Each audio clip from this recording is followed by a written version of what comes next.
correspondence, communications. Any communication? No? No communications? Okay. Public comments? No public comments. Minutes. Entertain a motion to approve the minutes of the last meeting. I run, so I'll make the motion. Very good. It's been moved. And Second. seconded to approve the minutes of the last meeting. All in favor? Aye. Opposed? Motion carried. Facilities management, facilities financials. Don't think that there's really anything more financials unless you guys have questions. No, no questions. Okay, highways. Item number 1, the City of Mequon adopt a median program.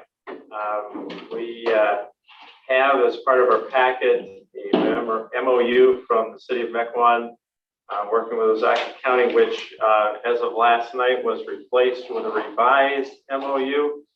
And our Corporation Council has done some research on this and looking into the legality of and the ability of the county being able to contract with or engage in or enter into an MOU with another municipality to do work on county roads. And we'd like to hear from Rhonda. Thank you. Yeah, I took the MOU and looked at the authority they cited for the agreement, and I don't believe that the dots really connect there. Were we to move forward, I mean, 2 things about it. First of all, I'm not sure there's statutory authority to do it, and that's why I can't connect the dots on it. And secondly, were we to move forward, I don't know that we can assume we're contracting away our liability. While I wouldn't sit here and concede that we would have liability, I can't represent that we wouldn't have liability or that we could somehow draft this contract so that, or MOU really is a step down from a contract to protect ourselves from all liability here. The statute cited, the case law cited in support of the agreement, I don't believe gets to the heart of the question here, is whether or not we as a county can enter into an intergovernmental cooperative agreement with the City of Mequon to perform services work on county trunk highway system. And I think the statute makes it very clear we're responsible for the county trunk highway system, the funding of that, and I believe also the liability. So I don't know that we can enter into such an agreement with another municipality. Now, could we go out and hire a contractor to do the work out there and maintain highways? I think we could do that, go out and hire a private contractor, but that's not the question here. The question is us and another municipality, that being a city. And I can't connect the dots here. I've tried to find a statute on point. There are so many statutes out there specifically authorizing various arrangements between municipalities and other municipalities and municipalities and the State Department.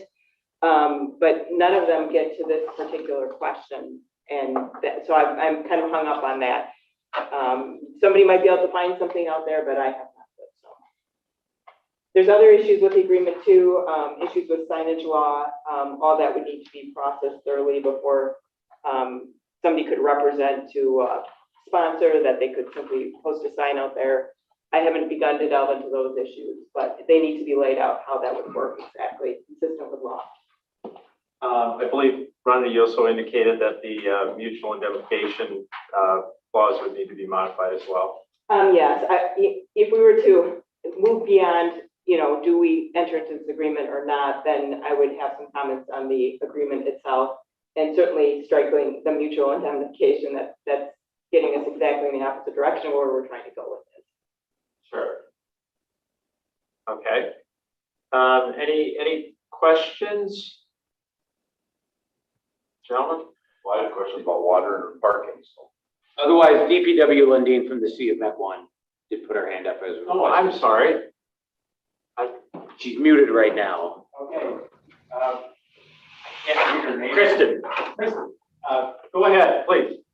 Yes, thank you. I guess I just have a question. I thought in the last meeting you referenced other municipalities that have taken over median maintenance on county trunk highways. So I guess I'd be curious as to how that's otherwise authorized or permitted. There is a statute specific to the state regarding sponsorship programs. The state is specifically authorized to enter into sponsorship programs, so they could be operating under one of those statutes. We'd have to find out exactly what that's about. Yeah, I'm not aware of any counties entering in with local municipalities. I am aware of states entering in, or the state entering in with local municipalities.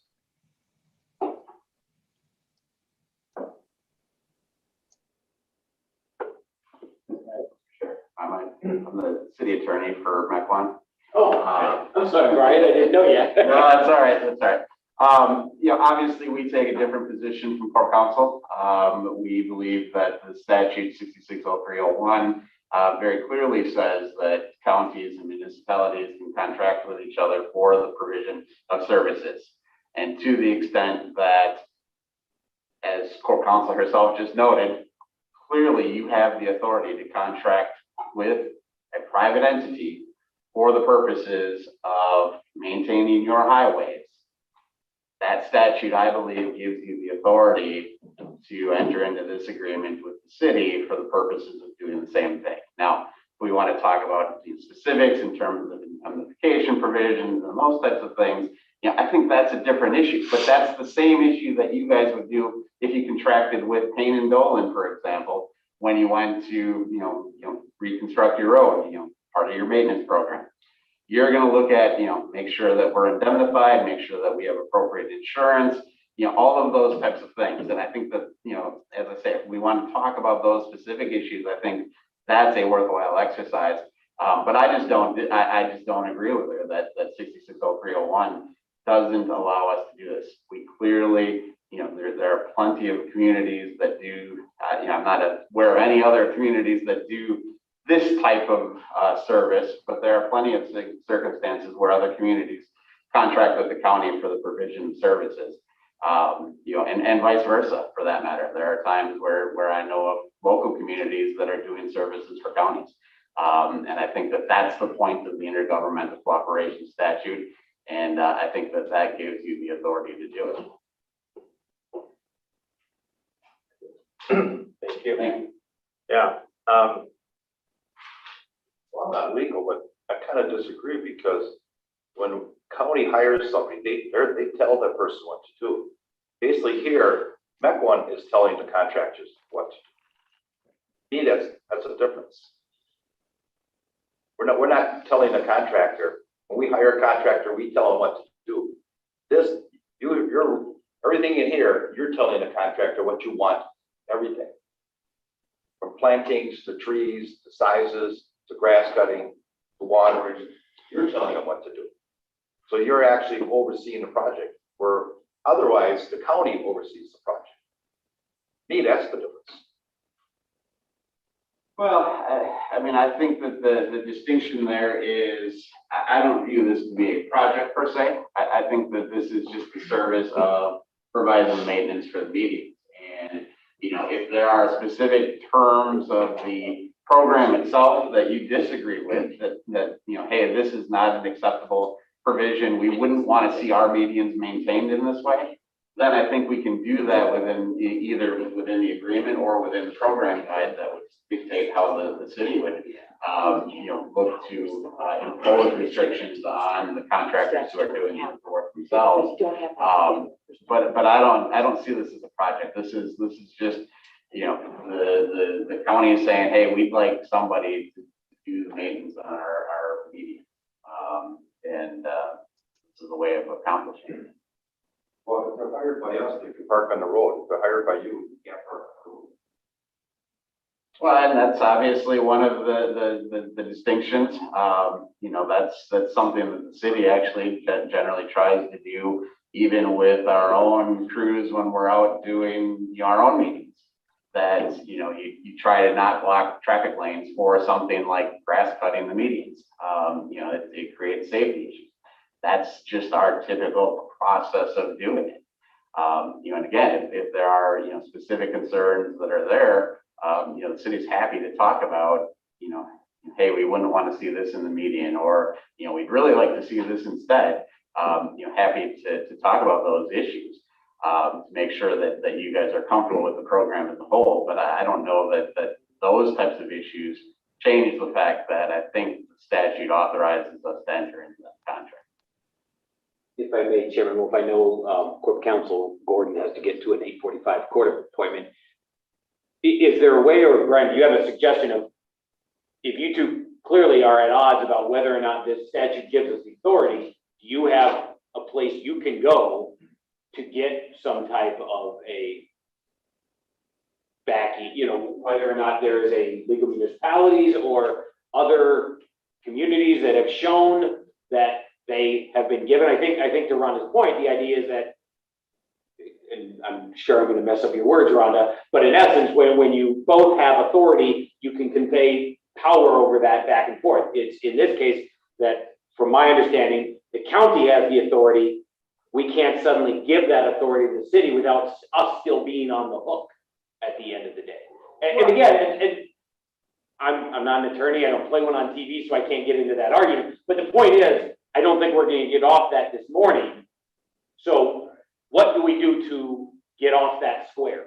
Right. Well, I think first, make it clear, I've not suggested that I don't think you guys don't have any liability. I agree with Ron that you guys cannot contract away the fact that you just don't have any liability, period.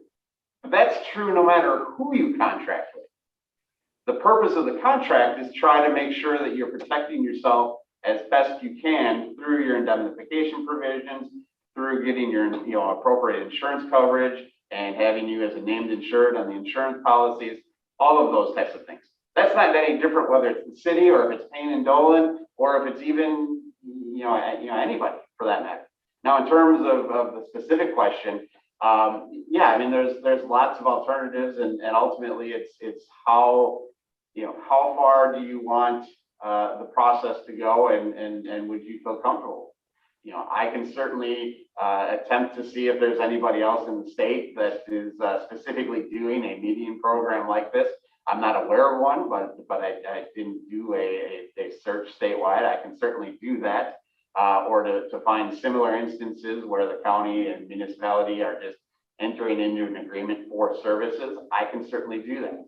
Likewise, if you're just comfortable with the League of Wisconsin Municipalities, I can reach out to their legal counsel and talk with them and perhaps get an opinion from them. Likewise, I don't have the authority, but certainly Rhonda has the authority as corporation counsel to go directly to the Attorney General's office and ask for an opinion as to whether or not this would be authorized.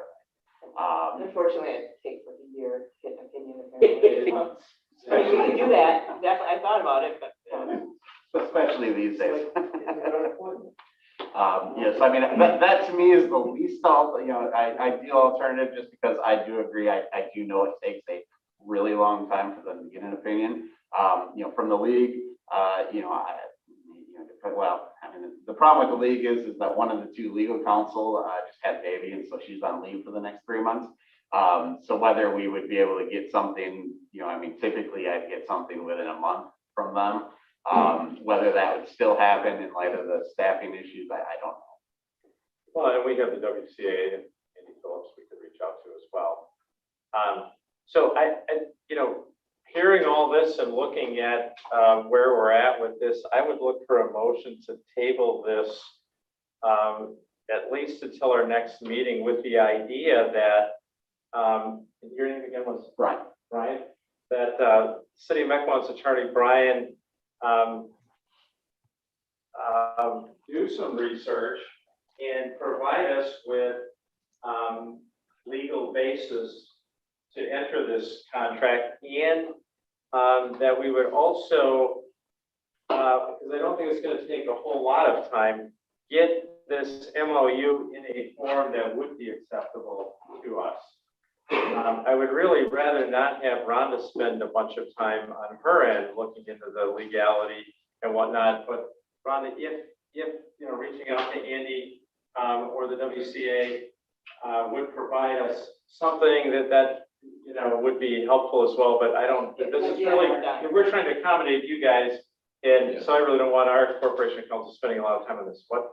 It would be on our dime if we reached out for additional filters. I certainly wouldn't mind it, in terms of, more minds on the issue, maybe somebody knows something out there. Okay, I don't know how much we want to expend in this, trying to facilitate this and make it happen. Only in as much as that, I think from a county perspective, we're happy with the maintenance of the medians.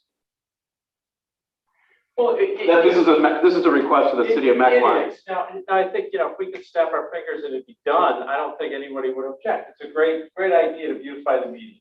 It'd look nice, it'd be great. And we certainly don't want to unduly stand in the way of that. But we want to do this in a good and proper way that is legal, of course, and gets the mission accomplished, especially to the county's satisfaction. And my research is not aimed at trying to shoot it down, it's aimed at trying to connect the dots and make it happen. And make it happen, right? And we're just not there at this point. So would we, anybody like to make a motion? Well, I think you should make a motion to postpone the item versus tabling it. Postpone. Time. Thank you. Okay. You'll kill it if you table it. Anyone? Well, if you don't, you have to take it off the table. It's just a, and I think you could say postpone until the legal work is complete and the MOU is in proper form to bring back. And if I may, Chairman, we'll just add to one note. I think that it should be for the committee just under consideration that, I think Attorney, is it Satchek? Say that. I think in our past discussion, the idea was, especially when we talked about private residents, the idea was that the county was going to get out wholesale, from any liability. And I think Attorney, Sajak, kill that. Sajak and Corporation Counsel Gordon have both made it clear that we won't get out of liability. Right. And so I think there has to be some acceptance that, okay, we're not going to get out of it scot-free in any way, shape, or form. So then the committee will, at a future meeting, have to weigh that in as well, that this won't be a clean hands out entirely. So. And the ultra buyers component of that too. If we don't have statutory authority to do this, certainly as a county, we shouldn't do something we don't have statutory authority to do. So that I have to point that out, it could be it's ultra buyers, no authority, so. All aspects of the policy decisions the committee should take into account when they decide whether they wish to enter into the MOU. Right. And at this point, we're not even to that point yet. I feel like so to revise my request. A motion to postpone until we get legal. Until the legal issues are sorted out. And the MOU is in a form that our corporation council accepts. Yes? Okay. A second. Second. Oh, Dave second. Great. I think in this case, yeah. Okay. All right. Any discussion on the motion? Hearing none, all in favor? Aye. Aye. Opposed, motion carries. Thank you. Absolutely. Action item number 2, City of Mequon, again, Highland Interchange Intergovernmental Agreement. I think this one is pretty simple, and actually, I'll even call upon Kristen, since she's here as well. I'll make her talk even more, because I don't like talking in meetings. But please feel free to jump in if you'd like, Kristen. But in essence, we have a long-standing MOU that was approved, I want to say back in about 2014, as part of the agreement that we're going to build the Highland Interchange. There was a cost share, there was a agreement put forth. The state came forward because that project was suspended for 6 years.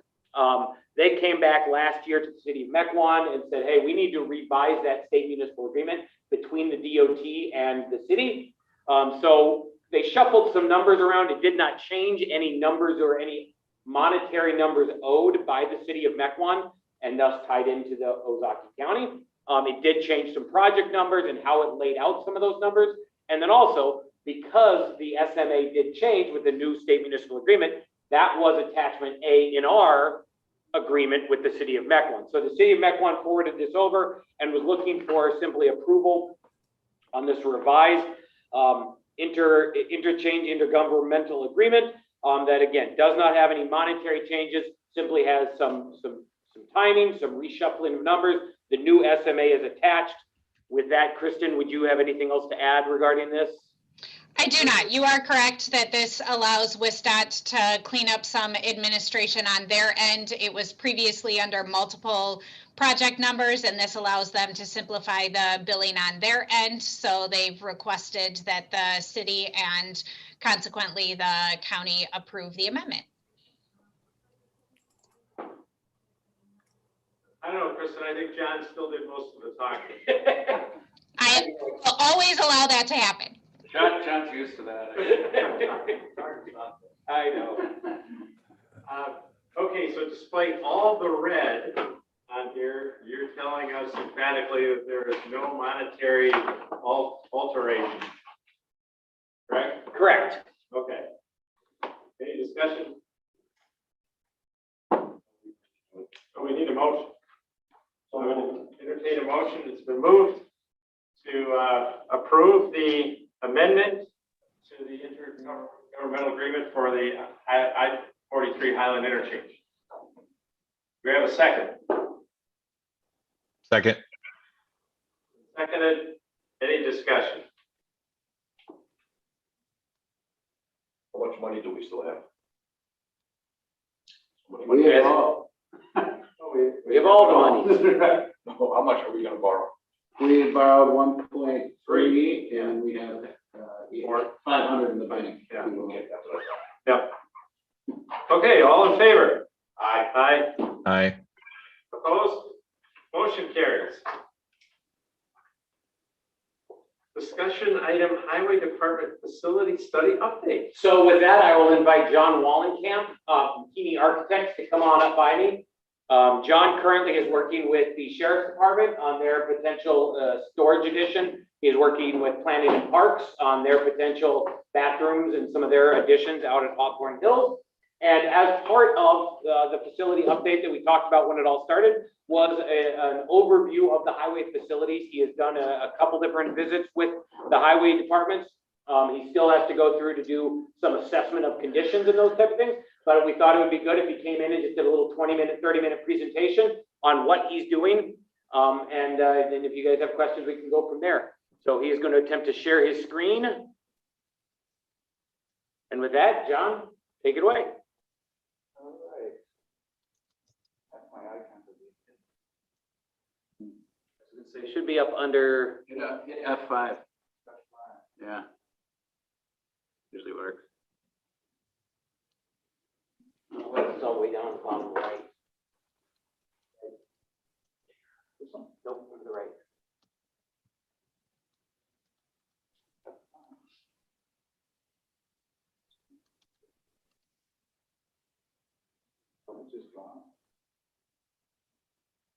Here we go. Well done, Jason, IT guru. Good morning. Yeah, so really my goal today was just to give you a high-level review of where we're at with the study and kind of what's going into the study, just to make sure the committee hears what we're doing and make sure we hear back from the committee, making sure the study reflects exactly what you're looking for. Quick little background on myself. This is 30 years of doing municipal planning of this sort. So it's a very common type of work we do in our office. There's a team of about 4 or 5 individuals that work on these the pieces in all different aspects. As I go through, if you have questions, you can just stop me. The program is crunching tons of information that the county through John's office has given us between every vehicle, every small asset to literally any piece of equipment that's being stored in a building. From cones to everything we're inventorying. And the reason to that is we're making sure how the current facilities are operating and potentially creating a roadmap for any future activity. These include setting standards that match what the county wants. These standards are all kind of schooled and checked against other studies that we've done just to make sure you're right sizing everything. As I mentioned, so we've gone through all the assets. All the assets are given an identification number and also a size number. All these pieces then are put into a puzzle, and then a master plan facility is created. And I'll go through this. The the study's not only doing the existing master plan to see if we're right sizing what we would need for expansion at the facilities, but also looking at all the mechanical, electrical, plumbing, everything in that building, so we can start putting costs together, short-term, long-term. So we're making sure we're spending money where we should spend money. The end of the day, efficiency paybacks. We're going to give you different efficiency paybacks when we make recommendations on, we want to build X onto the shed at the port site. Why do we want to do that? What type of efficiencies will we gain? We will go through those. All those efficiencies also will be backed with numbers. Every piece of efficiency comes with a number of man hours saved. So that will be data that helps us determine the payback, or does it make sense to do it today or in 5 years? High level, what we're looking at is the Cedarburg site, the Wabaca site, and the Port Washington site. And then we have a future site out here. As I go through the presentation, you'll understand why we have that note of a future site. Starting at the Cedarburg site. There was a question. Oh, I'm sorry. John, where is the future site? The future site is just a geographic area, potentially. It's no spot that we picked. Okay. It's, yeah, as I go through, I'll kind of explain what that future site means and way out there. Cedarburg site, so we've been through every inch of the Cedarburg site, from the building and grounds to the buildings, and kind of allocated what should be at that facility. In high level, we feel that facility is met all the needs for space. There's been a recent storage building added a couple of years ago. Really, the biggest need at the Cedarburg site is just some freshening up inside the main vehicle parking garage. Paint and lighting will be going in. There again, the existing building, just a documentation. Every piece of the report will have documentations of each building that are numbered. In your case, they're lettered. And then photographs that are tagged with it to help you graphically and see the deficiencies that are at the facility.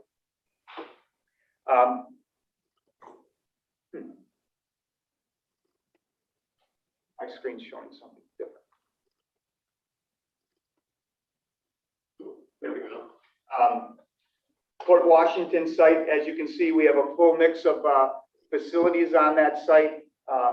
Including on that site are spaces we're going to be freeing up with the sheriff's expansion of some work at the sheriff's, at the government center.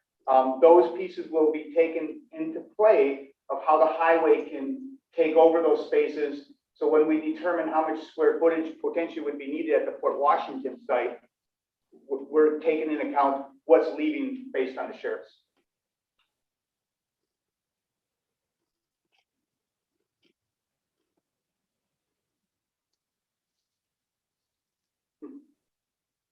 Just like I at home, sloping out. Little lag. Dial up, you know, it's the dial up, sir. I'll just keep talking and hopefully it'll, so there again, we've gone through every square foot in there. We've inventoried all the areas. The Port Washington site, high level, we have a lot of extra office square footage. We have space that we need for vehicle, additional storage. So we're going to be looking at that, how we're storing what I call seasonal storage, and how we can stack that in buildings to dispatch vehicles that need to go out every day and not be blocked in. And there again, like I said earlier, how we can incorporate the space that the sheriff's giving up into the footprint. Also looking at that site based on the liquid systems you're using, brine for the scale, how we can better and safely lay out that site. The Wabaca site is probably the site that you all know is probably the toughest in condition. We've analyzed that facility, just looking to see how much extra square footage is there, that just since the building's on multiple levels, how inefficient it's operating based on that. That's actually leading us down to a path of the facility that we see needs the most immediate need financially. So we'll do a complete inventory list of costs that would need to be spent out there, and then bring that back to the committee to make sure that if we spend them there, is it a smart decision for the next 10 years, 20 years, how we do that. This is where we've led into that potential future site. What we're trying to analyze, does it make sense to someday have the county, and there's no definite dates listed when I say this stuff. This stuff can be 10 years to 40 years. Does it make sense that the county start looking at that the Port Washington site leaves and merges with the Wabaka site in some geographical area, 45 and 50? It's a target zone we want to try to hit that. Our goal is to try to pick up efficiency, not only from the Wabaka site, also from the Port Washington site, meaning how one has to travel just from that site just to start doing their day-to-day work. There might be points that make sense to start pointing that facility in a different spot. So what that led to is coming up with a master plan for facility-wise. So say we end up showing that, Wabaka needs to be replaced in 10 years or whatever the years is.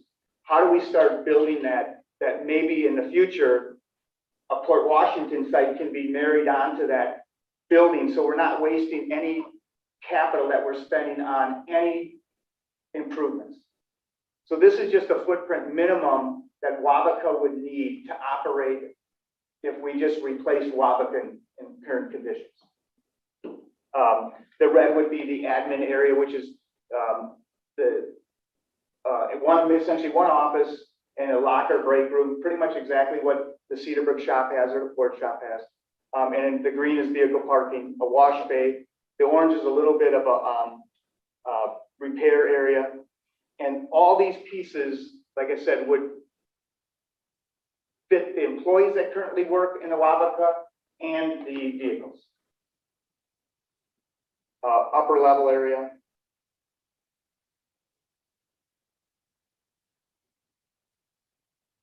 And graphically, we went through it with staff. Multiple meetings went on with staff just to get their input. We've given like questionnaires to staff so they were able to get some input based on it just in written form.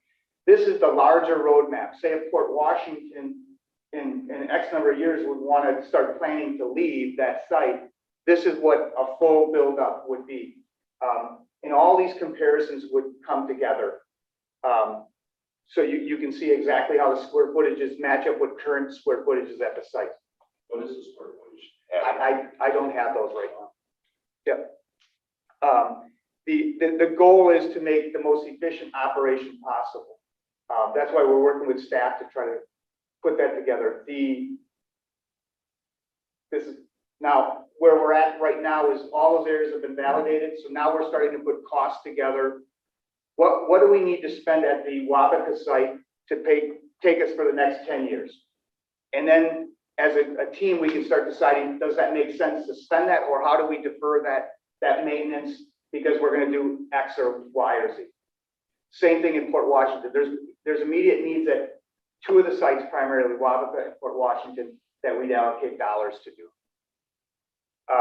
This just gives us, when anything is done, the county knows we're following this roadmap and not wasting any money, regardless if we put a new roof on, patch the floors, add 5,000 square foot, whatever we do, we know it's part of the puzzle piece.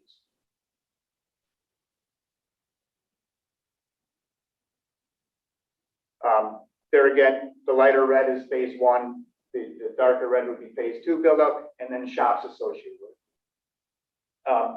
All of the designs and all the recommendations come on when it comes to sizing and looking at your journey is the function of what happens in those buildings and the safety of the employees. So our goal is, when we're looking at the mechanical system, how is it operating? Is it operating to current day codes, and what's the cost to bring it up to current day codes?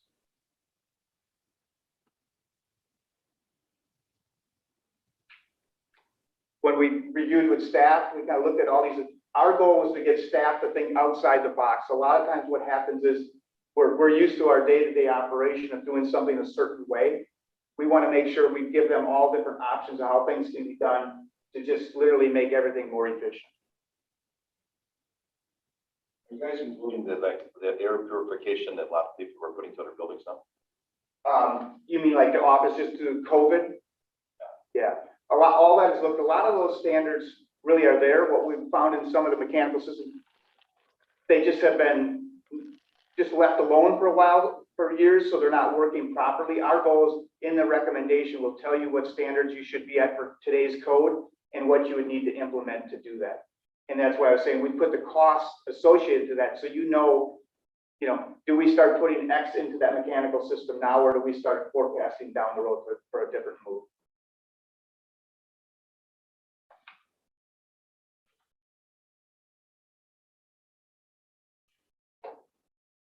So we're literally looking at everything in that building and kind of analyzing it back to the operations. These are just different levels of slides and finishes that we try to get the employees to see how things would work.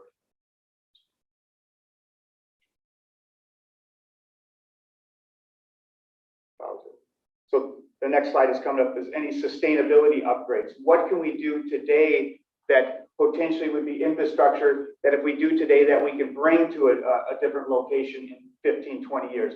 So if we do spend money today on sustainability and different upgrades, what can be moved over?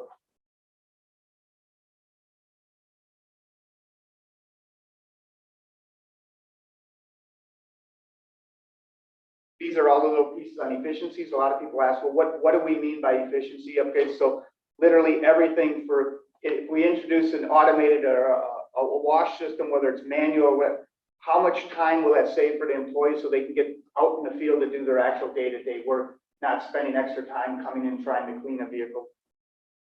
So there's a whole list of action points that we work together and try to pinpoint the time so you can see exactly when we say we're saving X number of hours a day or minutes per day on an employee. What does that mean and how does that equate?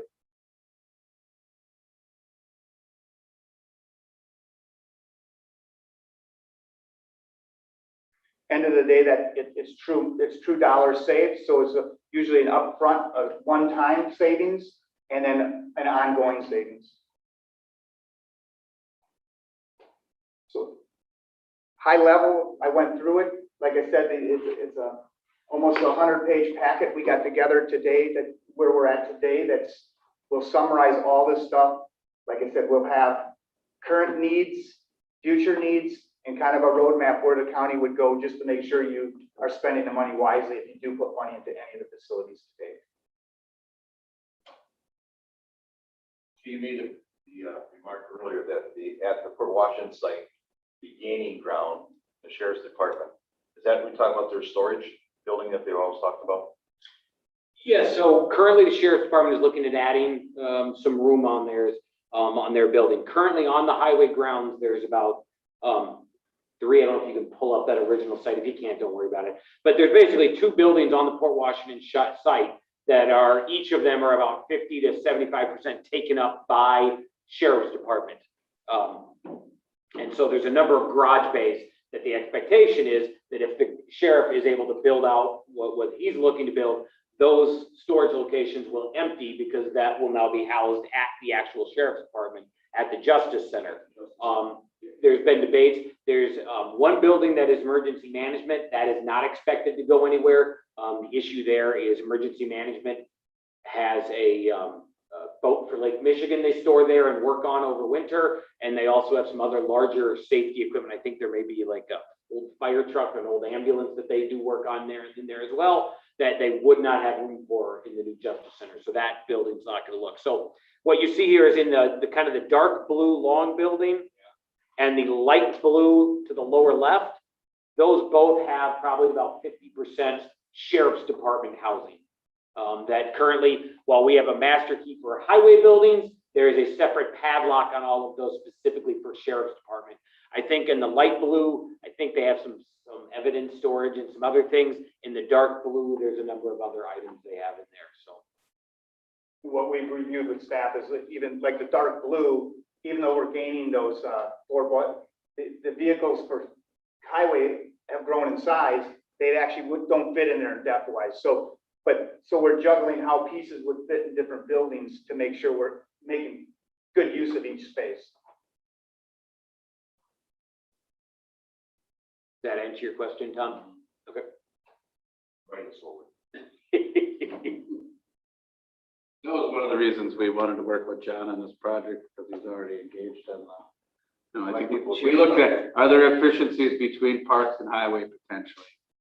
Probably not, because Waback is pretty full, but I think with the design of the sheriff's building, we want to make sure that we maximize the. He also has an understanding of Space. what does go on around here. I want to say, John, which other municipalities have you worked in Ozaki? Oh, I mean, we've done all the facilities for Brown Deer, Grafton, Cedarburg, Bayside. We've done a lot of other. So primarily our goal is to see how we can make things more efficient and safer for the county and create that roadmap. So if we decide to spend something at this site or any of the sites, it's got a good reason why we're spending it.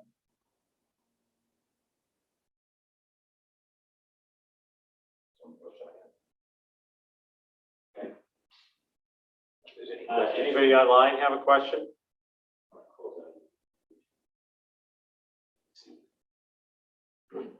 What I would ask is, based on what I want to make sure that you guys are getting in this report. If there's other things you want to make sure that are in this report, if you think of them, get them to John. We do want to make sure it's as thorough as possible for the county to make sure you're getting exactly what you want for any future recommendations or needs. I think the only other thing that, I don't know how this fits in, but there's a gravel pit hot mix operation piece that is probably in the same timeline here. So I think we want to, Yeah, and I failed to mention that. So we want to account for that as well. Yeah, we did look at the gravel pit and also the gun range, and also are looking at the different operations of fueling. If something would happen, that site is a major fuel hub for not just the county. So we want to make sure we have that in the mix, and that'll be acknowledged in the report also, how we deal with that fueling if something would happen at their site in Port Washington. When would you be looking to complete the report? We're probably 2 weeks out. Yep, we're gonna do another review today. I got another team member coming down. We're gonna do another site visit with some of the specifics on the conditions assessments.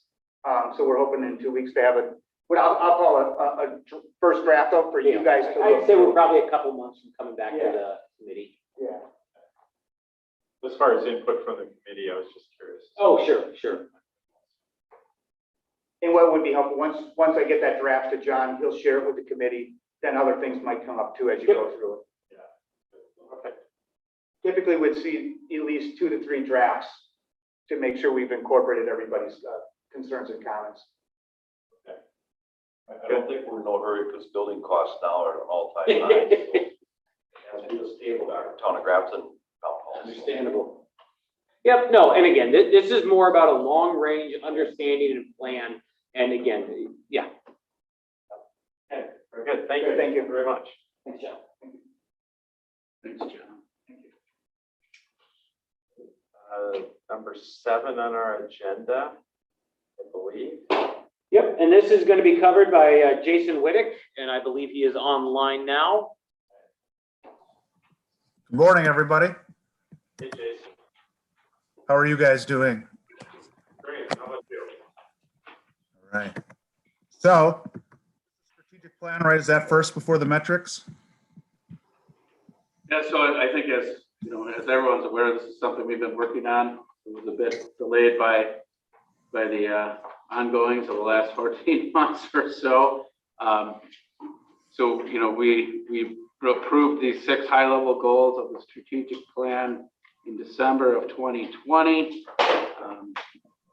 Jason's worked with the staff that report to this committee to kind of peel into some of those goals and objectives.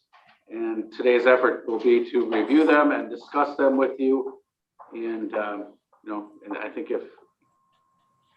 we'll talk about progress, and then I think there'll be an opportunity to talk about direction, if any. So I think with that, I'll hand it over to you, sir. Okay. So I'll share my screen so everyone can see. Just to update or remind everybody where we were at. So the structure of our plan, as Jason said, we have 6 high-level strategic goals. And then below each one of the strategic goals, our strategic objectives that are outlined by the letter. So the applicable goal we're looking at today for the Public Works Committee is Section 2, which is to provide a safe and efficient transportation system for all Ozaukee County residents. And then there are 4 objectives that flow beneath that, two more on the highway side and 2 on the transit side. And so what we're doing is we're leveraging our OpenGov software to do the progress updates. And so I'll share my screen again. And so we've created a unique page and link to every one of the 6 strategic goals. So we have a header here. There's a unique link for each one.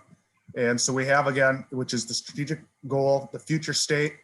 And then so each one of the objectives, we've created a table and that flows through. So we've got the strategic objective, which is to assess existing operations annual report. Each objective has an owner, a timeline, a status, and then highlights can be found below for each one of the objectives.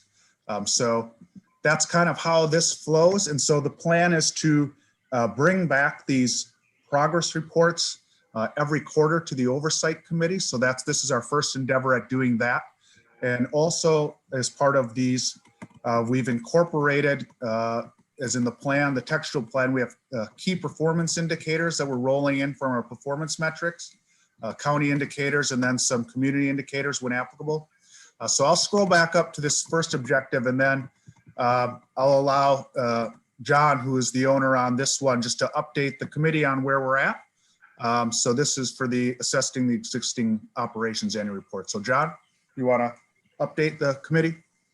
Sure. And so this item was looking at, how we analyze how we're doing. And so the idea was that we have an ability to look back on our past year's projects, and this will actually come up again. I have some construction cost reviews from 2020 based on a financial request or a financial question that was asked to be brought before the committee. And so, this is just something that we'll be bringing forward. We have the highway construction costs that I'll show. We haven't pulled any snow and ice control costs. I had pulled January and February at one time for the committee. I think historically we've done that as kind of a spot check here and there. And I think the idea was that we will now try to quarterly kind of bring that into the committee just to show where we're at in comparison with past year's spendings. Similar with materials and staffing, just to kind of show where those staffs go. If we get into some of the metrics later, that'll spell out some of these things we're talking about specifically.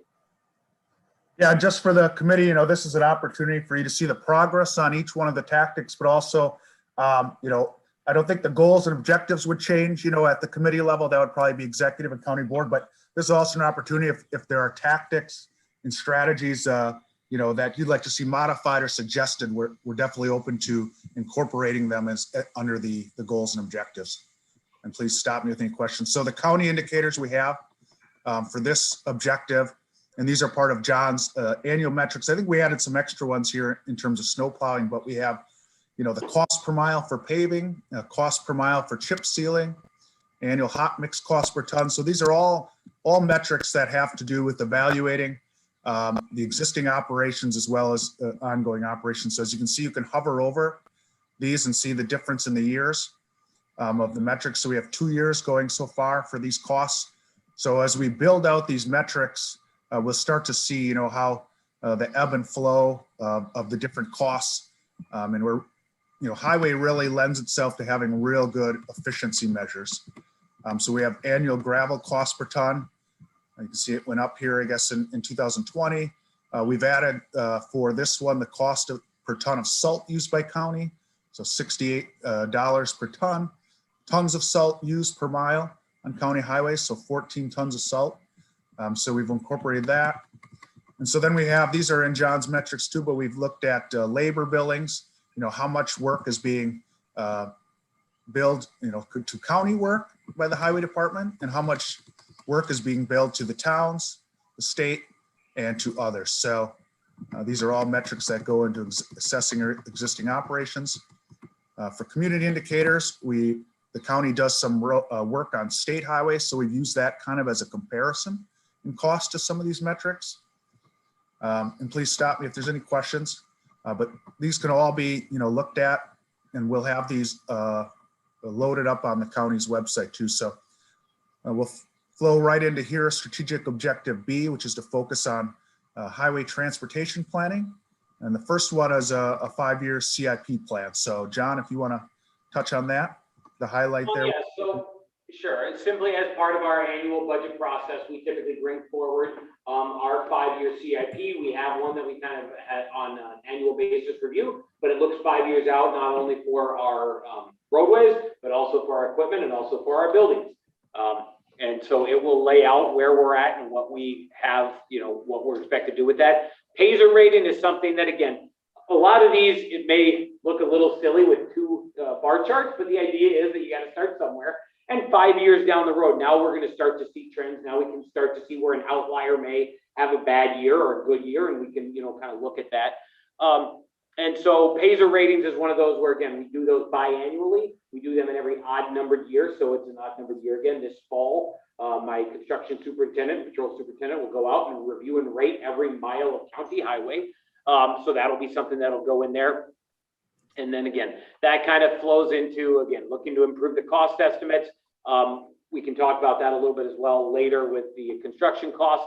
That really is not so much the result of me saying, okay, I want to know where we're at on budget for this road project and where we're on budget for this road project.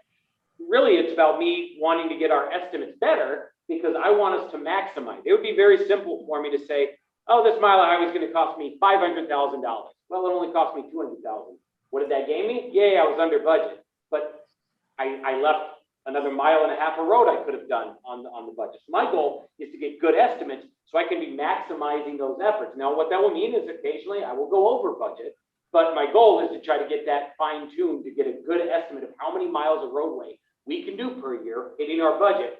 And so that's really where that one kind of comes from. And then again, as Jason talked about, this is maybe a couple of years out with 2024. We're looking here. We're going to be evaluating the long-term gravel and asphalt production. The reality is, when we started the Opitz pit as an extension of the Gunther pit and the Lakeland pit, which are all out at the asphalt plant, we estimated that we had 7 to 10 years of gravel there. Now we've been there 3 to 4, and we think we still have 7 years left. That it a little bit slowed down a little bit. We found a lot more than I think we were expecting to, but certainly as we go around that gravel pit area, we are in the deepest area of gravel we know now. And so as we go around the rest of the site, it will shallow up. We will go through it a little bit faster. And at that point, we're going to have to we're going to bring to the committee and have to do more of a long range plan. What does it mean to attempt to find another gravel pit? If we find another gravel pit, what does it mean to try to bring that material back to the existing site? What would it mean to try to move the existing site to that location? Or what would it mean for the county not to have gravel pit and asphalt operations? I think that's a very large and wide scale. I know the last time the county did it, I want to say it was around 2010 before me, where they had a specific ad hoc committee that looked just at gravel and asphalt needs. So again, something looking out in 2023, 2024, we're probably going to be getting a little bit more into that. Number 4, decreasing number of accident-prone locations. We've utilized that here in the last 2 years, looking at HISA funds with our NN and Y intersection, as well as the high-risk rural roads program that the DOT has begun offering. So we're looking to make some changes with those. And then the last one, just again, assessing county highway expansion and widening needs. Again, we do in-house anything that needs overlays or simple wheel and paves, anything that really is significant widening or taking down large hills or curves, such as what we did on County Trunk Highway I about 3 years ago. That's what we look to utilize that DOT 80/20 funding for. And at this point, we don't have any of those projects in but those are stuff we're always going to be looking at. John, how many miles are you averaging about now? Roads? For repaving, Yeah. we're trying to get about 7 miles of road. So we have about 150 miles. So we're getting to a road about every 20 years, we're hoping. Yeah, and as you can see here, that's one of our metrics. See, we have the amount of miles paved per year. So in 2019, we did 8, and last year we did 10.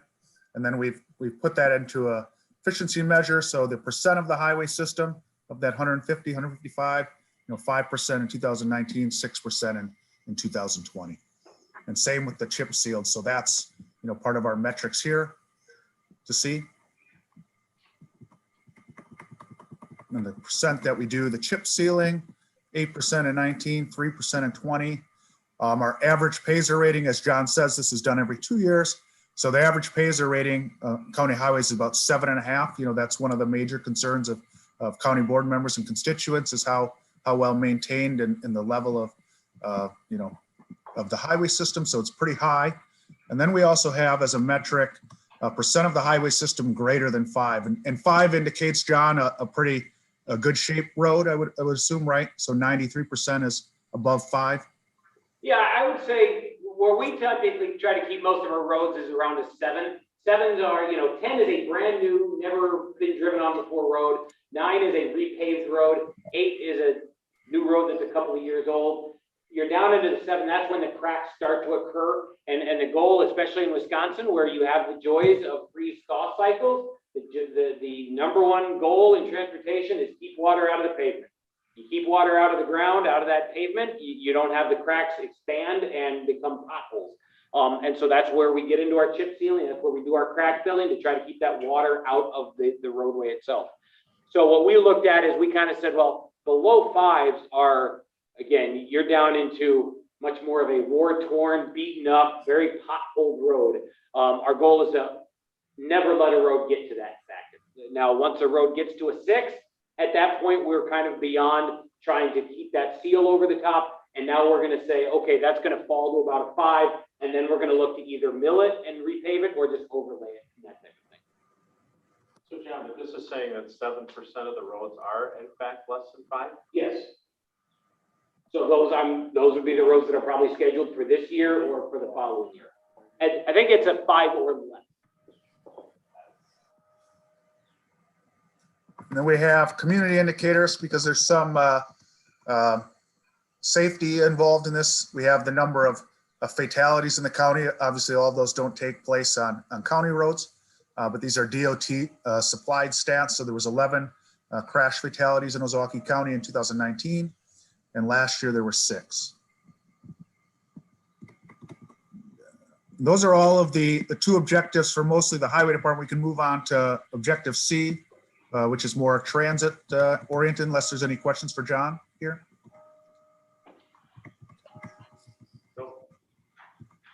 So objective C again was to implement innovative public transportation solutions. As we move forward in the last year or 2, some of these may change or be modified, but we've got updates. Obviously, the first tactic here is to increase streamline accessibility of countywide transportation services to disabled and elderly. So I will turn it over to Joy. Joy, are you there? If you want to comment on the progress made there and what you guys are doing for that objective. Sure. So we have, can you scroll up again? Okay, we'll read through. So streamlining accessibility, we have started the cross-county service, which absolutely increases accessibility. And within the county, we are working with Interfaith and some other, across counties, so Interfaith of Ozaukee County, Interfaith of Washington County, to work towards streamlining access to transportation and how we can better work together to make sure that elderly, disabled, and veteran clients have access to transportation between the agencies.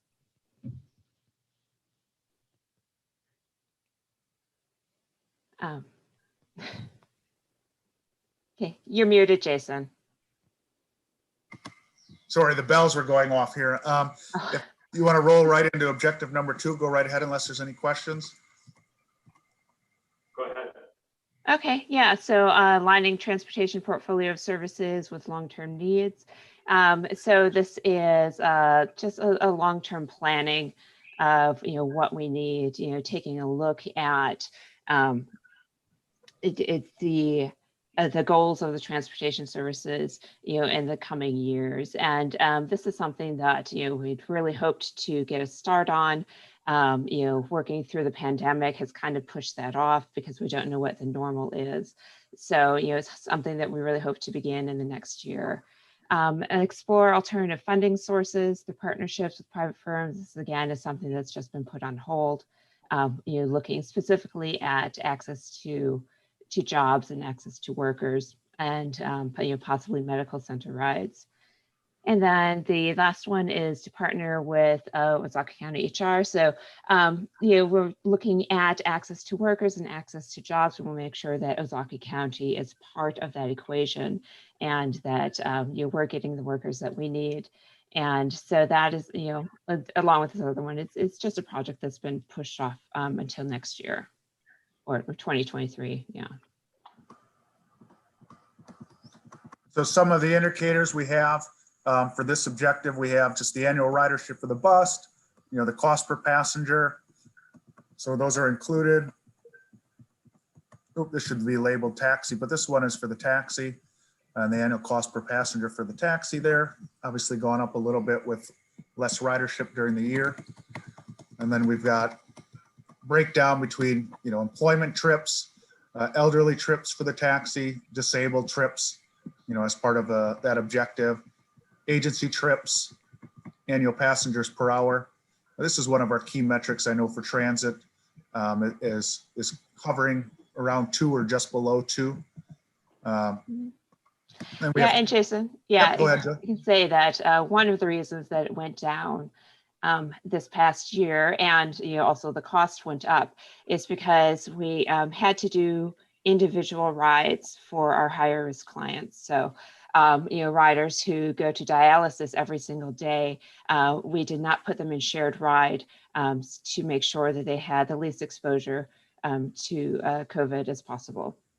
No, that's a really great point.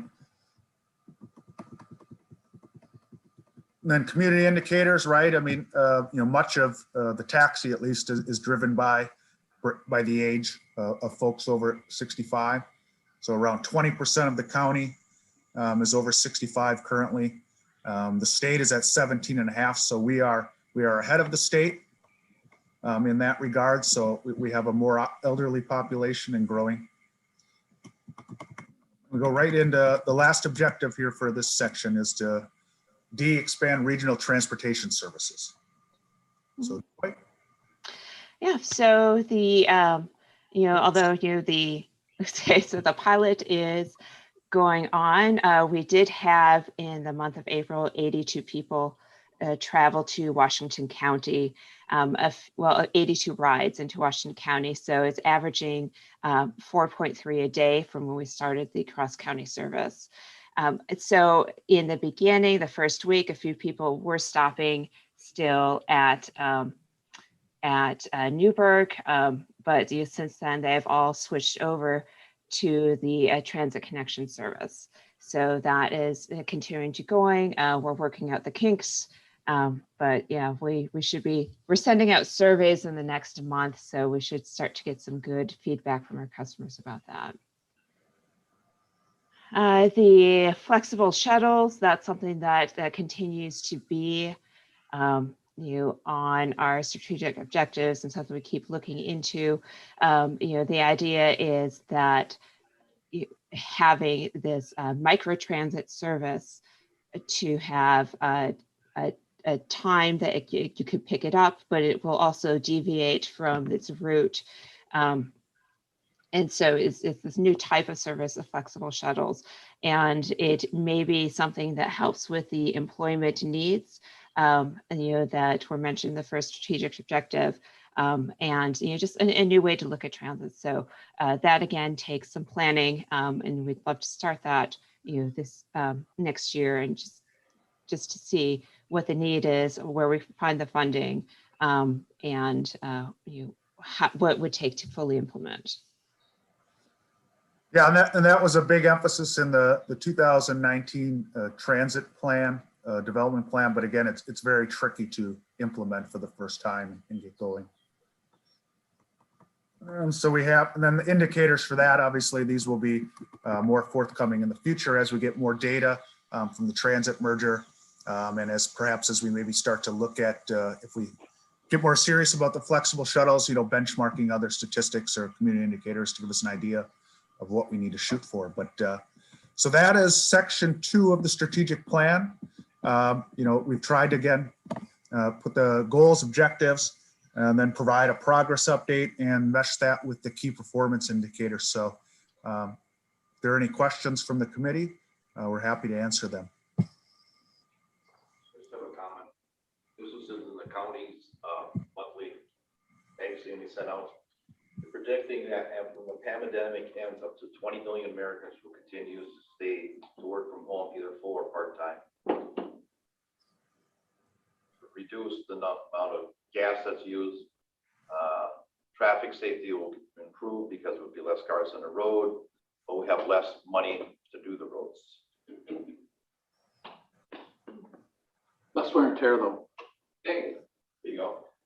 One guy with positive thinking. Jay's always gonna come into the office, so we don't have to worry about him. John too, I think. Yeah, absolutely. Jason, thank you very much. Joy, thank you. Thank you. Very, very comprehensive and just a really a lot to look at, and as the objective of having concrete metrics to gauge our progress on. This is very, very good. Obviously, our goal, I think, as we build this out over a number of years, I think we'll be able to really, hopefully, identify some patterns emerging. It'll be interesting to see. We talked about this a lot at public safety, but it'll be truly interesting to see how the impact of 2020 and probably the impact of 2021 might change these things and how that plays out over time. And then one of the longer term goals for us will be to, if we can get to that point, would be to do some benchmarking against similarly situated, at least county governments, to see kind of where we stack up. So, because we're never opposed to stealing a good idea in Ozaki County. So, At the wheel. I would like to see this committee spend some time, reviewing the strategies and tactics on the various strategic goals, so that we can, assess: are these the right things still? This came out of our study. It's been 2 years, year and a half ago now, almost 2. And I think we need to revisit those on a periodic basis. so I think our plan to do that would be in about a year from now, probably a year from now, when you'll have a new Public Works Committee after the elections, and then I think there'll be we'll have all the information updated through this year on the strategies and tactics, and then that'll be the time for the committee to reassess, recheck, and readjust. So that's how we laid it out, Jason, correct? Yeah, and then, I think the committees at that time, after a year of getting progress, could probably make recommendations to the executive committee, to amend the plan if the goals and objectives need to be modified. But I don't think there's any issue with, coming up with or assisting staff in developing the work plans, the tactics right now that fall under those goals and objectives that have been agreed upon. So I think we were kind of viewing this as long-term, but in sort of two-year snippets, because that's generally the committee length. So that'll generally be the planning period, but I think readjustments can occur at any time, but that's sort of how we've conceptualized the process as we move things forward. Well, I was trained in the Deming theory, the guy that built the Japanese. Yeah. And his is every 5 years. There's 5 years that gives you your highs and your lows, and gives you your average. Your average is what you're also are looking for. That's what you can base everything on. It's your average. And it's Scientific management. it is. Yeah. Works definitely for the Japanese. Yeah. Mr. Whittick and I have a lot of Deming conversations, and we are lean office certified, if everyone knows. we are. So we did that. Really helped me. I went from here to there on the scale at work. Yeah, and I think as Jason said, it's highway up because of the operations. I think we'll get into this a little bit on the financial side, but because they operate like a business, this is, and transit as well, you know, this is one area of county government where it's really easy to pick out those type of metrics and things, you know, where some of the other areas, they're a little softer. So it's, you know, it can be a bit more challenging, but I do think, yeah, those patterns, those averages, they will, as we build out a data set, I think we'll really have some good information for decision making and future planning. Okay, very good, thank you. Transit services. But did we want to look at the, excuse me, Mr. Chair, did we want to look at the metrics themselves? I think it's a separate. Oh, I'm sorry, I thought that's what we were doing. Well, there's strategic planning metrics and then there's performance metrics. Oh, very good, yeah. I think over time, these two things will probably meet in the middle somewhere, Okay. but yeah, right now we have, All right, go ahead. Okay, and we can go as fast or slow as you want on these, but so we, just like last year, we have stories for each of the performance metrics for the departments that fall under the oversight committees. We've modified them a little bit. So every one of the stories here has a link, a link to go back to the performance management page for the county that has all the departments. Just redesign the header a little bit. And then each department, again, some of these metrics you just saw from highway and transit, but we have a table comparing 19 to 20, and that table will expand probably, you know, at a max of 5 years eventually as we keep building this out. So they're all, you know, the cost per mile, Pacer rating, gravel, hot mix. Some of these you just saw. And then each one of them, again, for each department, you know, there's a unique page and we have all of this there. So this will be online all time. So you'll be able to look at this anytime and bring it up to see that. And I don't know if we Just say, if you want to go on to one of the others, highway is a direct correlation between the strategic plan ones and these. So we already saw all of the highway ones. and maybe can you pull up the main website, Jason? Yep. Is that there? Is it show? That's there, yeah. So That's on the administrator's. well, if you're interested, you can always go out and look through every department. We can email out that link or it's on your agenda as well. Yeah, it's not active on the agenda, so I'm gonna talk to Julie about that. Yeah, You can open it up. you can't open them. Okay, okay. If you want to at least pull up facilities management, I don't know what, yeah. Here's facilities management. Theirs is pretty short and sweet in terms of getting at, you know, we can build this out, but we settled on, because we don't really have a tracking software for all the work orders or projects they're doing, but we just took a simple look at the energy cost intensity, which is something we were doing through the Energy Action Commission, energy use intensity for the buildings, and then just the budget per square foot. So obviously you can see, you know, those costs did not go up in the last year. It remained the same. So they start to build out, you know, these comparisons year over year. And so we can probably add maybe an actual cost to square foot as well. Okay. So we have that for facilities, you know, and then transit has all of the ones you'd recognize as well. So these are, you know, to peruse at your leisure. All of the bus ridership, cost per passenger, annual costs, shared ride taxi again, you know. So this is all there for every department, so you can take a look. Now, obviously, transit was heavily affected by the pandemic, so it was big change. Jason, if you wouldn't mind, just re-scroll up. This is the base. Yeah, there are also, so I think, some really good stuff in there. To a little bit down, just to get the bottom of that chart. That you know, I think that's one of the big things we often talk about when we talk about why we do transit, especially for shared ride. It's about those disabled and those elderly trips, especially, which, you know, make up roughly 55–60% of the total overall rides. And so employment, again, 50%. I think there's some good information. Again, as we expand that and it goes forward, maybe we'll start to see changes in how people are using it or what they're doing. Certainly in the last year, one of the goals was to create some ability for people to use the shared ride taxi more for entertainment.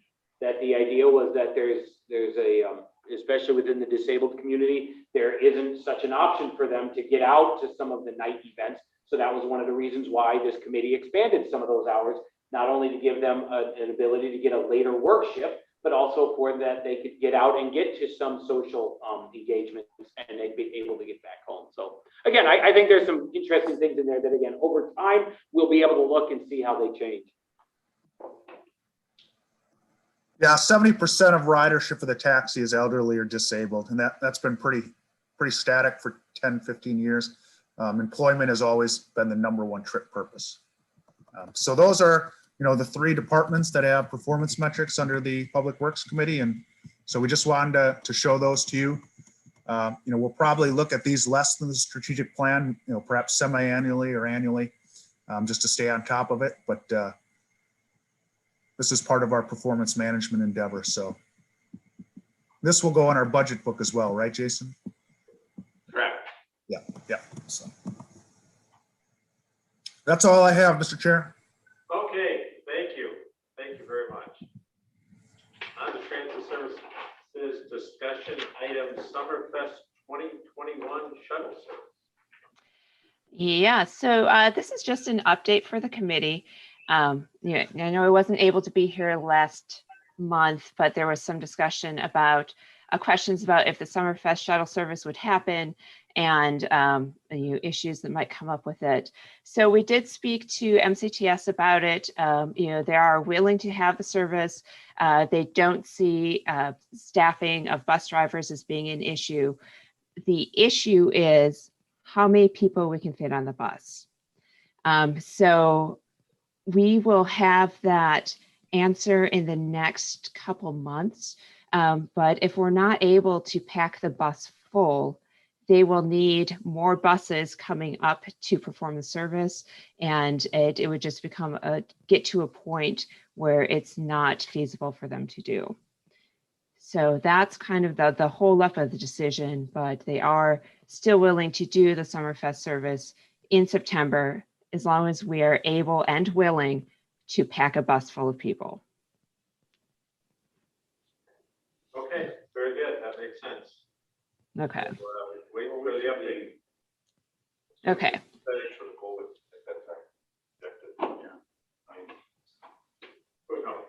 I don't know. AmFam Field is expected to go full capacity by the end of June. So again, I think we're have our fingers crossed and feel good, but at the end of the day, MCTS will make a determination on what they allow. September, right? Yeah, September. Early September, yeah. I think the primary thing from a county perspective is obviously, I think if MCTS says you can only have the number of seats filled, obviously, if you've ever taken a bus from Target to Summerfest, it's pretty packed.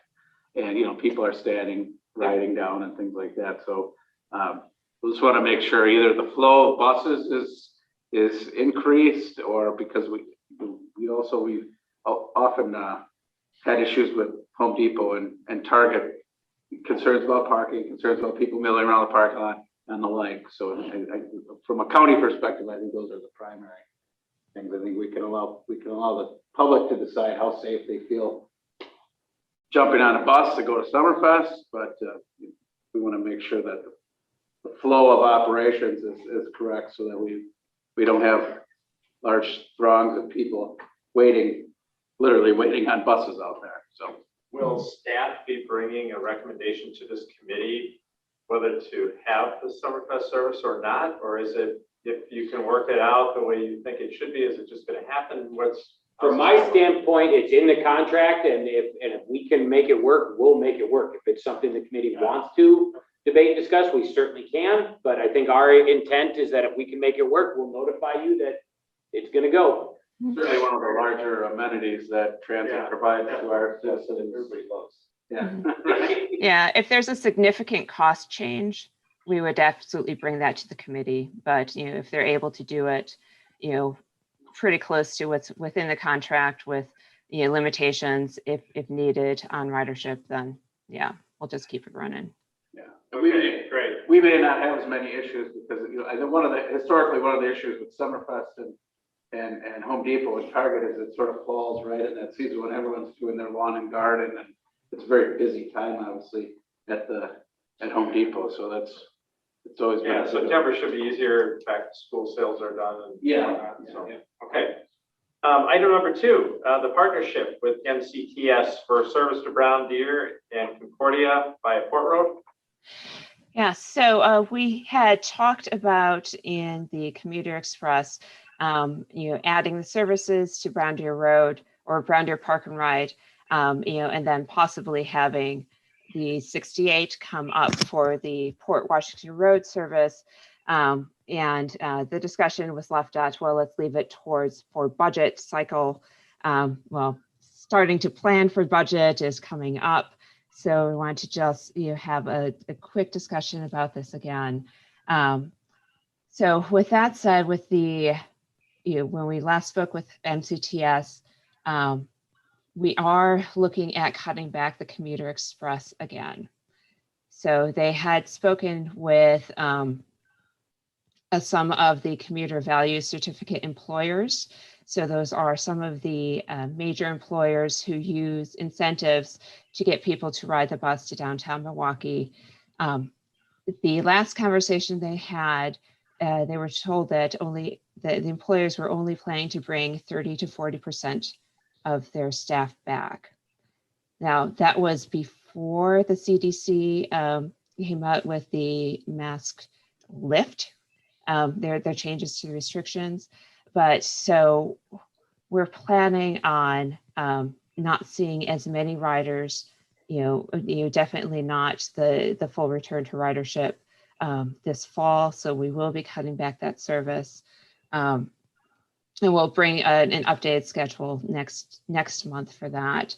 And so the question remains then for next year, if we wanted to add the Brown Deer Park and Ride, request that to increase the ridership and pick up those riders. The extension of the 68, I think that we should probably, put off for a while, because we don't want to add a service until we have an idea of what the need is, and really talk to some stakeholders about that. So that it could take a little bit. So this discussion is just kind of an update on the Commuter Express, and kind of just thoughts about going forward for next year and what to plan for. So Joy, do I understand then that what we approved to run starting in August is now potentially going to be altered? Yes. Okay. Yeah. Yeah, based on the feedback from the committee, which was cut it to as much as we could to make it kind of a bare bones. I think our discussions with MCTS prior to that is they kind of looked at 7 routes was a bare bones. Based on their discussions now with that downtown, I want to say they're cutting it down to about 4 or 5, I believe. Yeah, I think about 5. Mm-hmm. Yep. Okay. Right. And yeah, we haven't seen that yet. So this is all, it's such a moving target. This has all happened in the past week. And MCTS is tying that into what they're doing with the Waukesha Commuter Express and what they're doing with some of their own Commuter Express. And so we're trying to just stay on the same page so there's an equalized level of service wherever you're at. So Okay, so once you have those numbers, we'll see those. Yep. Great. Mm-hmm. Okay, any questions, anybody? All right, item number 3, shared ride taxi routing software. Mm-hmm. Yeah, so this, you have a report. So we've had issues with the route match software that we've had in place for at least 10 years. And it's, has been very steady on doing what we ask it to do, for a while. However, with the changes that we've had implementing, it's not able to keep up with the reporting, and we've had some issues with the software, and there's been a huge change in routing softwares and huge advancements in it in the past couple years. So there are now softwares that can switch between 2 different systems. So we could use the same thing in Washington County as we use in Ozaukee County. The issue is this isn't something that we had put into the budget. So we would have to use some of the, but we have the extra CRISA funds to do it this year. So, we would be, looking at different softwares. Total cost we expect to be about $160,000. However, the cost of the county would be quite minimal. And we don't expect to need more money than what we've asked for already this year. So one of the things for discussion is, do we want to do this as a joint procurement with Washington County and have a single system that we share between the two counties? So it doesn't have any cost saving, really. It could help if we're looking at merging later on.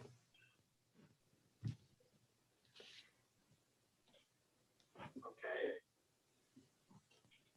So are you looking for input, direction? No, just update? Just an update. Yeah. Okay, so you're going to be pursuing this and potentially bringing bids back to the committee. Correct. Yes. Yeah.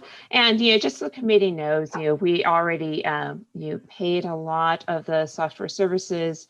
It's per year we're paying $65,000 for the maintenance and the licensing for the software service that we already have, and we already paid a lot of that out. So it's just so you know that that's going to be quite increased on the final budget lines for this year. But we shouldn't need additional funds because we'll be using the CRISA funds to pay for it. The likelihood of getting some of that back, Joy, is? I'm not sure. We'll be asking. There are the way that they do their invoicing is for 1 year at a time, and we're getting different invoices almost every month. So some of it we should be able to get back, but I'm not sure how much of it. We'll be asking. Yeah. Okay. I don't know where contract is. So, okay. All right. Thank you. Any questions, anybody, for Joy? Okay. Moving on into the financial report. Joy? Okay. So we have been waiting for the state to let us know what our final award is this year for the 8520 funds, which is a huge portion of our operations funds. And those we just got notification of this past week, and it should be finalized in the next week or so. So once that's finalized, we'll be able to know how much of the CARES Act funds we can draw down. So it's been quite a few, it's been a long process, but yeah, we were still, without operating the bus, the budget is still under, but we need to start bringing in some of those revenues. Okay. Any questions, anybody? All right, great. Thank you, Joy. Highway. John, action items. First one, Countywide. County Chicago wide closer. Annually, prior to the pandemic, the Newburgh Fire Department puts on a large parade that kind of runs down their downtown Main Street, if you're familiar with that area, and then they have a large party or a large picnic. Last year, due to COVID, they canceled it. They have decided that they are going to hold it this year. And as such, what they do is they do request about a 3-hour closure of County Trunk Highway Y because their traffic backs up on the east end of their Main Street onto Y. And so just to make it easier so they can lay out the parade people and keep that in, what they do is they look to close Y right at 33 going north up to the next road, which I think is Singing Hill. The committee's never had an issue with it. I always simply look to approve the closure proposed based conditionally on 2 items, which is the Village of Newburgh's acceptance of responsibility and the Town of Saukville's authorization to use Singing Hill Road as a detour route. Okay, look for a motion to that effect. I'll make the motion. It's nothing like doing a polka on crushed beer cans. Seth? It's not like doing a poke on crushed beer cans. Clearly, I need to get to this place. Yes, do we have a second? Second. Second, it's been moved and seconded to approve the county-wide closure as proposed conditionally upon the Village of Newburgh's acceptance of responsibility and Thomas Huckable's authorization to use Singing Hill Road as a detour route. Discussion? All those in favor? Aye. Opposed? Motion carries. Road sweeper purchase. As part of our budget, we had, the road sweeper in for $60,000. We're looking to replace a 2003 Bochi broom. We had, in essence, two of them bid, with trade-in values. The Superior broom came in at a total cost of $57,220. And that is the one that we recommend. The brooms themselves are used for a variety of things, sweeping chip seals, sweeping roadways from gravel that's come on the road, sweeping accident scenes, all sorts of things like that. So with that, I would look into a motion to approve the Superior broom from American State. I move to accept. Second. It's been moved and seconded to approve the Superior broom sweeper from American State Equipment. All those in favor? Aye. Aye. Aye. Opposed? Motion carries. Discussion items, highway accounting and budgeting. I wonder if we should push this off. That is up to you. I think, Jason, if you want to cover this one. Yeah, and we had Jay here too. I think Oh, I'm sorry. and we can certainly bring it back. At the previous meeting, I think there were some questions raised about, which are some very large sort of fluctuations, and especially in the internal service fund operations of the highway department. And I think and maybe I did a poor job of it, but as I attempted to explain last time, this is really a reflection of the business operations for 12 months of the highway department. So, when you see a significant increase in purchase services, as we looked at the year-end financials last time, purchase services were up 800 or so %. That's largely driven by the fact that the county had a large concrete project that we had budgeted in 2019. It ran over into 2020. It was completed, and that's why, because the highway department doesn't do concrete work, purchase services are up. It was a state project, so if you look on the revenue side, some of the governmental revenues were up. So, I think that was probably a 50-50 split on maybe it was 80. Yeah. But I think if you look at the way things broke down, we were up $1.2 million of purchase services, but our revenues were also up about $1.2 million. So, really at a very high level, there's two funds in highway. There's a 205 fund, and that's for county operations, right? That's where the tax levy goes in, and the taxpayers support county operations. And then That's the internal service fund. no, that's the special revenue fund. That's the special revenue fund. Right.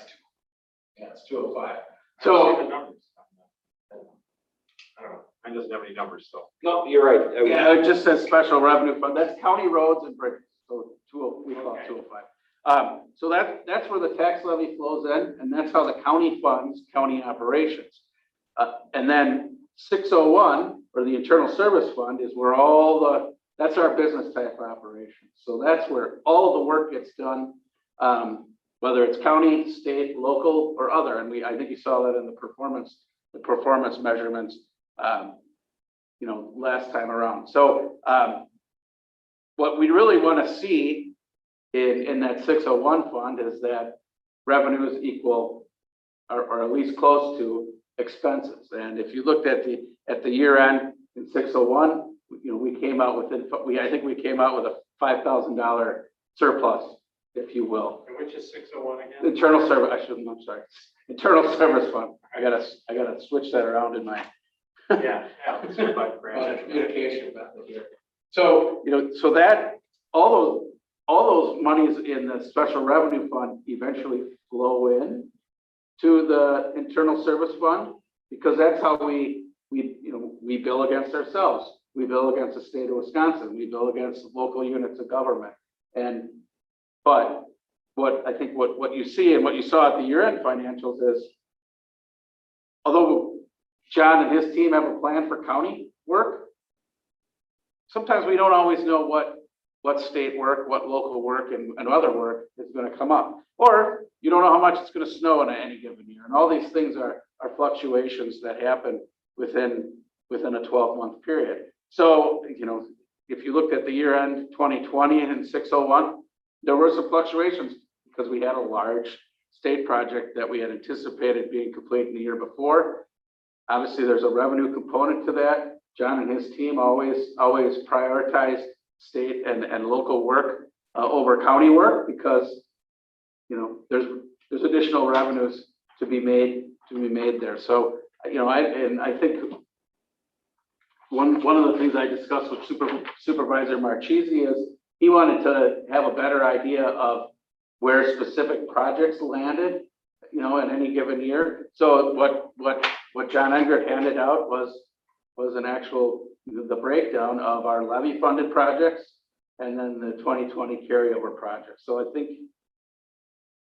So yeah, if I may, I think Jason's idea was that based on Supervisor Marchese's question last year or last month was, sometimes when you look at this giant spreadsheet of numbers, whether it be the special revenue or the internal service fund, can you truly get an understanding of what all that means? And the answer is no, especially when come the end year, we hit January 1st of a new year, and by March, those numbers have moved by $500,000, I think, with closing of the different books and everything. So the idea was, are there things, that we do want to look at or do want to have an idea with? So if I remember correctly, I think Supervisor Marchese specifically spoke to, well, he wants to know how we're doing on budgeting a highway project. And so this was an example. This is something we already do. We've done for a number of years. That is just simply a matter of we estimate the amount of asphalt, the amount of that labor, materials that we're going to put on a project. We put together a rough estimate for that cost. And Dave, I apologize. I'll send a copy to you after the meeting so you can see it. But it's just a breakdown of the 2020 construction costs. And again, we've been doing it for a number of years. Again, not because we're saying, ooh, are we under budget? Because the reality is when we go out to Miller Road, we're going to estimate that we're going to put down 1.5 inches. Well, when we get out there, we may determine that we need to undercut some areas and do a full, 4-inch section. Or we may find out that it's thinner than we need and we, can get by with 1.5 inches. I do this, and we've been doing this for a number of years, more to the point of I'm trying to get better at estimating so that I know that I can maximize the amount of miles that we do in any given year. So I can get that full 7, 8, 9 miles of roadway and feel that, yep, we're still going to be within budget and I can get that project done. But this is the idea. I think Jason had brought up the concept of if Supervisor Marchese or other committee members were looking for something to try to be a little bit more tangible, a little bit more, I understand, where we're at in this given project. This is certainly something we could do.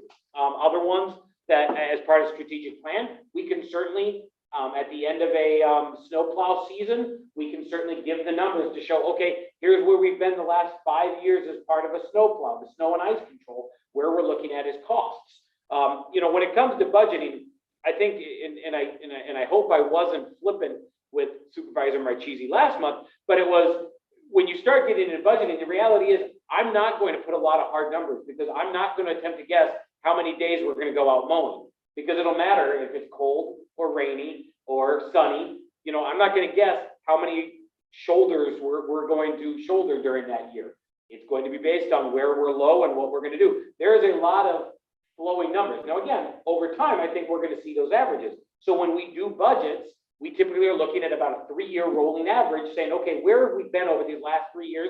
We're trying to maintain. We're just trying to hit that status quo as of now until there would be a time that the committee or the board would say, we think you need to get better. We think you need to improve mowing. We think you need to improve shouldering. Okay, we'll look to increase that level of budget. But this was just an idea. Again, I think Jason had brought up, do you do something with roadways? And again, this is something we already internally look at.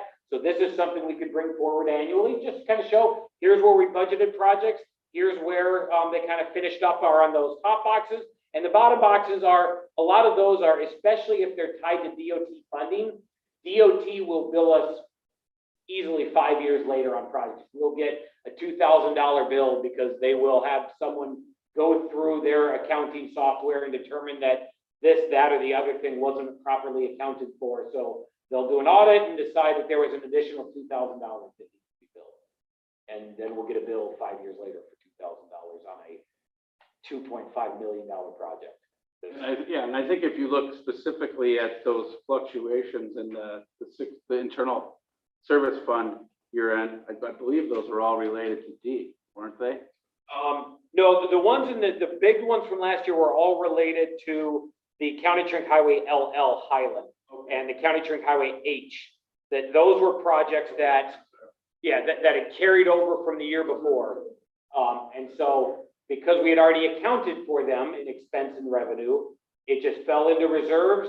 And then this last year in 2020, we actually spent the money. You're right. So I think if you look at those total, if you look at the bottom in the carryover from previous years, and you'll see those two projects totaled out to be about $1.2 million. And that, that was part of the discussion we had at last month's committee, whereas with our previous finance director, and we would John would come to the finance and say, well, I have these projects, I want to complete them, for the carry over the money and move it into our budget. And I think as Jay and I have looked at the way things operate, we're more interested in seeing how the actual work and the budget ends up year over year. So rather than moving that money from fund balance and into the 2020 budget to make the numbers balance out, we said we're not going to carry over anything. You've got a healthy fund balance you can rely on to complete these projects, and let's see where things lay. I don't know if you have anything. That in itself is one of the reasons why we've had a fluctuation, because from our perspective, it's more important to focus on how the operations and the revenues and the expenses fall out, at year end, versus moving money into a budget to make the budget look correct. Sure. So last year, that we looked at last time, and I think you've got it in front of you, where the year end had, very large numbers, quote, out of whack, but yet balanced out. The year end a year before that would have reflected the same kind of thing, because that again moved out of that year into the other year. Yeah, would have moved into fund balance, and then then we It spend. would have been just, like the opposite, but the same net result, but okay. Yeah, different timetable. Right. Yeah. But Obviously one of the challenges is all of John's projects don't fall neatly in a January to December timeframe. I think he might enjoy that, but it's not the reality. It's not the operation. So on this, they're never going to solve shoulder. No, Every time you get a 5 to 7 inch rainfall, all your shoulders are gone. shoulders.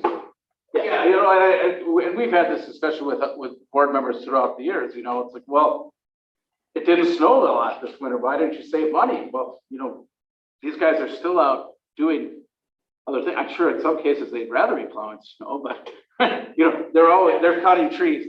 They're doing other things that happen, all throughout the winter.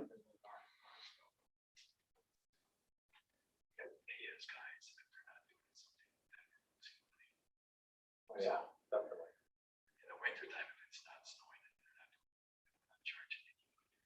Yeah, we're not billing the state for We have plenty of work to do regardless of the season. Okay. Well, that's good. So on this construction project list, the county. Oh, I'll send it out to the whole committee. I'll send it out to the whole committee. County Highway D. Yep. So that's not complete, but yet it's not carrying over. Is that? So yeah, that was a project we did. I think that was about 16, 17, maybe 17, 18. We did that project. That was a reconstruction of the entire highway, County Trunk Highway D, through the village of Belgium, about a 1 mile stretch. And so yeah, they continue from time to time to send bills from that project. Oh, really? Okay, that's why. And actually, I would also say there may be some of that may also be tied to, as part of that project, the DOT or the DNR found a gasoline sample within some of the soil, and we were found as the responsible party for that because it was in the right of way. So we've, over the last 2 to 3 years, had to spend about 15 to 20 grand on some inspection, some continual testing and that type of thing. And that still continued last year. I'm hoping to get a response from the DNR this summer that says, okay, it's been satisfied that that plume is not expanding or getting bigger or causing any issues. Therefore, you can cap the well and you're done. So that may be some of that as well. Great. All right, thank you. On the highway financials for the current month, year to date, any questions, comments from anyone? Okay, thank you for the education budgets. Yep. Yeah, and I think if any member of the committee wanted to gain a deeper understanding of this, you know, I'd reach out to Jay and he could sit down with you and, you know, go through the audits or go through the financials. He's happy to explain all those things at any point in time. So, because it is a unique, I don't know that there's a more unique type of governmental accounting than what happens in highway. You know, other things are pretty straightforward, but this is the least straightforward type of accounting and budgeting, frankly, that happens. It's different. As my dad would say, you'd learn how the watch is built if you talk to Jay. Right? Yeah. That'd be great. Okay, lastly, John, the update on the public works items. You got it. Just 3 items on there. Number 1, actually some great news from my perspective. We talked about the N and Y intersection, the traffic signals. We've been waiting on the State Historical Preservation Office to rule on the designation, the potential historic designation of that building on the northwest corner. And despite the fact having a letter from the 80s that said, nope, it wasn't historic, we had a new review that said, nope, we think it is historic. But at the end of the day, SHPO gets to make the final determination, and they've come back and said non-historic. Therefore, we can move forward with a much easier ability to acquire a little bit of right-of-way to put a traffic pole. We don't have to look at what we have to do to move the road and do sorts of all of other things. The delay probably has delayed the project enough that I think it's the reality is that we'll be looking at about a 2023 construction rather than next year. But again, it's great news. It takes about 5 different hurdles away from us that we were going to have to go through to try to do that project. Any questions on that one?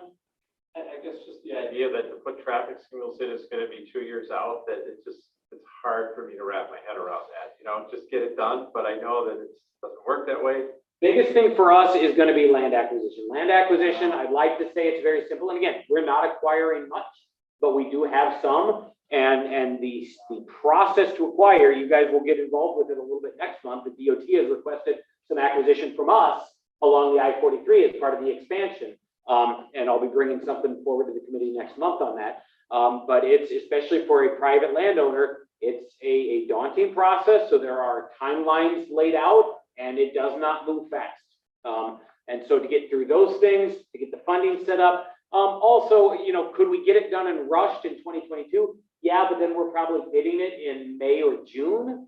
And then it becomes, well, what kind of bids are we going to get in May and June that they're already into construction season and we're trying to get in? So from my standpoint, when it became a May to June to July bid, I said at that point, let's do it right, wait, get it bid out in winter so that we get it done in 2020. Yeah, that makes a lot of sense. Thank you.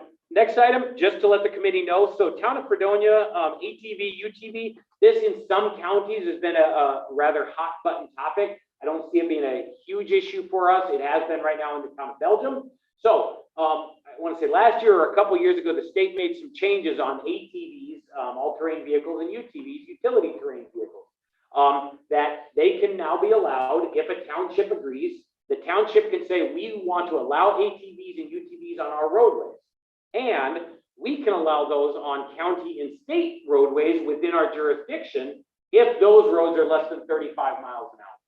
So in this case, the town of Fredonia has passed an ordinance and said, we believe, again, I think if you spoke to them, they would say, we believe there's already farmers that drive their ATVs and UTVs on the roadways between places. Currently, the county has a ordinance that does not allow ATVs, UTVs on county highways. But again, this state law supersedes us and says the township, if the township passes an ordinance, they can put it on a state or county highway if those state or county highways are 35 miles or less. To this point, the town of Fredonia has passed an ATV. An ATV, UTV ordinance is going to the town of Port Washington. The town of Belgium has had it for, I want to say, a good 6 to maybe even a year they've had it. Now that I think about it, I was there last summer. Town of Fredonia has approved it. Town of Port Washington, it's coming up within the next month. Town of Belgium has had it, I want to say, for probably roughly a year or at least 9 months. And they've been debating it as a board because they have some residents that are very much opposed to it. But again, to this point, no one has requested to go on county highways above 35 miles an hour.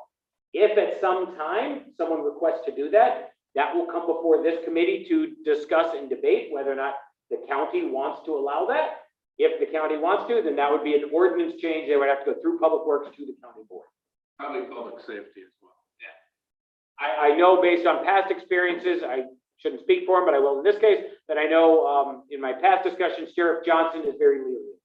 He sees great concerns over allowing ATVs and UTVs on roadways up to 55 miles an hour. So right now, if I understand this right, if it's 35 or less, we really don't have anything to say about it. They can do it, done. Do we have to put the signage? They put the signage on our highway? Who puts the signage? They need to request a permit from us. So they requested a permit. They initially had said, how much will it cost for you guys to do it? Because we are a time and material. We said, ballpark, this is where we're going to estimate it. Well, their goal is to utilize ATV and UTV volunteers. So they did recently request a revised permit that said, we're going to install it. You just need to let us know. Here's where we're going to put it. So I approved a permit for the town of Fredonia to allow them to install the signs based on a map that they gave me. And then on that map, there's a number of criteria as far as wearing safety vests, putting traffic control per MUTCD and those type of things. Okay, well, my question is, all our roads are 55. Unless you get into like town of Fredonia or something like that. The two locations that the town of Fredonia has is in Little Kohler, which is County Trunk Highway H in the northwest corner. It's 35, and through the village of Wabaca, or the unincorporated village of Wabaca, which is H just north of A. If you're familiar with that area, that's 35 as well. So those are the only locations that are approved by the town ordinance on our highways. Okay. All right, thank you. Great. And then, On a state highway, you have the tractors for. They're right on 141. That's how they get from Farmville to Parkville. Yeah, well, for agriculture use, you could take an ATV or UTV on any road, I believe, right? yeah, I think there are some abilities with agriculture. Last one, just to put on there, the Cedarburg Shop Salt Dome roof. That's something that, again, I talked about. We have a 5-year plan. That was in our 5-year plan scheduled for 2022. We found a number of shingles that have blown off of that recently. As we carry a large asset of salt in that building, we want to be protective of it. Also, because Wabaca had about $150,000 worth of roof repairs scheduled for this year, but we put a hold on that pending our facility study and analysis. I'm planning to get quotes for the Cedarburg Salt Dome, and if that fits within those dollars, I'm planning to bring that before the committee next month and basically say, here's the quote for the Cedarburg roof. We were going to do Wabaca roof. We were postponing that. We're looking to use those dollars for the roof, for the Salt Dome roof. So I just wanted to give you a heads up that would be coming potentially next month. Any other questions for me? What are you doing in Edgewater? September? Oh, for the paving? Are we doing the paving on that? I know we did the culverts, but we could be. I don't know. I haven't seen a bit. We could be. I'm not aware of what we are or aren't doing out there. I know we were doing the culverts. Maybe we could be. Okay. Anything else? Entertain a motion to, well, the next meeting is Thursday, June 17th. At this point, it'll be here, I think, but I am looking forward to doing what we had hoped to do last year and have several of our meetings at the other locations. So we can get a good lay of the land, especially in light of a facility study that's coming our way. Yep. And I believe the county board extended Zoom through the end of June. I believe that's where it's sitting. And I will also let you know, you should be happy to that it should be a short meeting in June because I will be on vacation.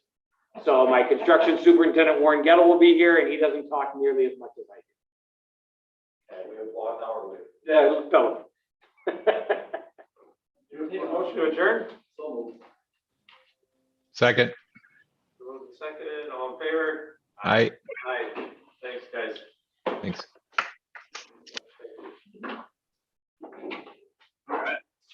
Yeah, Tom, I'll check on that.